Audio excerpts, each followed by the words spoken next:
साथ जूही तोमर और आप देख रहे हैं न्यूज़ वन इंडिया। देखा जाए तो किसी खेल की शुरुआत कोई और करता है, लेकिन उस खेल का अंत कोई और। ऐसा ही कुछ यूपी की सियासत में इस वक्त देखने को मिल रहा है। लेकिन यहाँ खेल का अंत नहीं, बल्कि उसको अपने पाले में लिए जाने का हो रहा है।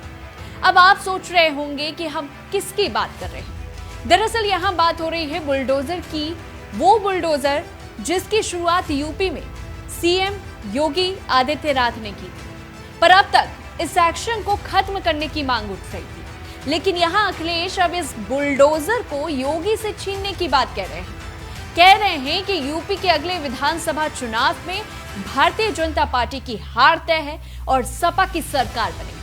सपा की सरकार बनते ही बुलडोजर का रुख जो है वो गोरखपुर की तरफ मोड़ा जाएगा। तो इस बयान से तो ये साफ है, जो अब तक बुलडोजर एक्शन को गलत ठहराते थे, कई सवाल खड़े करते थे, कहते थे कि अपराधियों पर यह गलत कार्रवाई है, तो वहीं अब अखिलेश उसी बुलडोजर एक्शन को गोरखपुर में चलाने की बात कर रहे हैं। तो जिस तरह से अखिलेश कोर्ट के फैसले को लेकर कह रहे थे कि जमीयत उन सभी लोगों के लिए न्याय चाहती है जिनके घरों पर बुलडोजर चला, हमें उम्मीद है कि अंतिम निर्णय पीड़ितों के पक्ष में होगा। तो क्या अखिलेश जी ये दिखावा था? वहीं योगी आदित्यनाथ ने भी साफ कह दिया है कि बुलडोजर चलाने के लिए दिल और दिमाग दोनों चाहिए, उस पर सबका हाथ जो है सेट नहीं हो सकता। बुलडोजर जैसी क्षमता और दृढ़ प्रतिज्ञा जिसमें हो वही बुलडोजर चला सकता है। दंगइयों के सामने नाक रगड़ने वाले लोग बुलडोजर के सामने वैसे ही पस्त हो जाएंगे। लेकिन आप क्या जानते हैं, इस बयान के कितने मायने निकल रहे हैं? योगी आदित्यनाथ ने जो बयान दिया, उस बयान से तो 3-4 निशाने छोड़े हैं। 3-4 कैसे, चलिए वो भी आपको हम बता देते हैं। पहला कि जब यूपी में सपा की सरकार थी, तब उस वक्त गुंडागर्दी देखने को मिलती थी। कहा जाता था कि सपा सरकार गुंडागर्दी वाली सरकार है।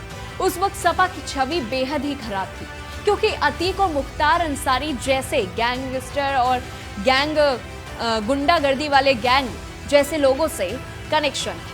उनके बंदों को पार्टियों का टिकट तक दे दिया जाता था, जिसकी वजह से जनता ने धीरे धीरे सपा सरकार को सत्ता से हटा दिया। बुलडोजर चलाने के लिए दिल की भी जरूरत है और दिमाग की भी।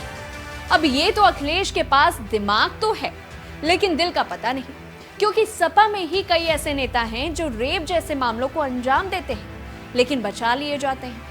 लेकिन जब देखा जाए जमीनी स्तर पर, तो लोगों ने यही कहा कि यूपी की तस्वीर जो बदली है, अपराधों में जिस तरह से लगाम लगी है, उसकी वजह कहीं ना कहीं ये बुलडोजर एक्शन है।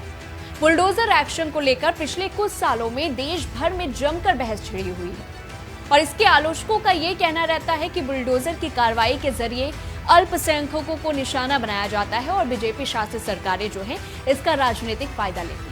जबकि बुलडोजर चलाने वाली राज्य सरकारों का ये कहना है कि बुलडोजर एक्शन का मकसद अपराधियों के अवैध निर्माण और संपत्तियों को नष्ट करना है, और इससे अपराधियों में डर पैदा भी हुआ है, ये देखने को मिल रहा है।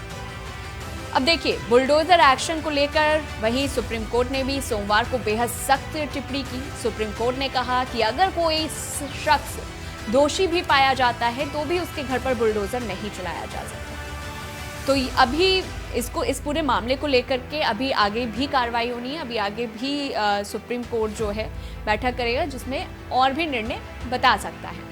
लेकिन सबसे बड़ा सवाल ये कि बुलडोजर एक्शन को लेकर के जिस तरह से रोक लगाने की मांग की जा रही थी, तो वो आखिरकार ऐसा क्या हुआ कि वो पलट पड़े और बुलडोजर एक्शन को कंटिन्यू तो रखना चाहते हैं, लेकिन अब अपनी सरकार पे, और इतना कॉन्फिडेंस है अखिलेश यादव को कि जीतेंगे तो हम, और अगर जीते हम तो बुलडोजर चलेगा गोरखपुर में। इस पूरी रिपोर्ट और जिस तरह से अखिलेश यादव एकदम कॉन्फिडेंस में नजर आ रहे हैं, योगी आदित्यनाथ ने भी करारा जवाब दिया है।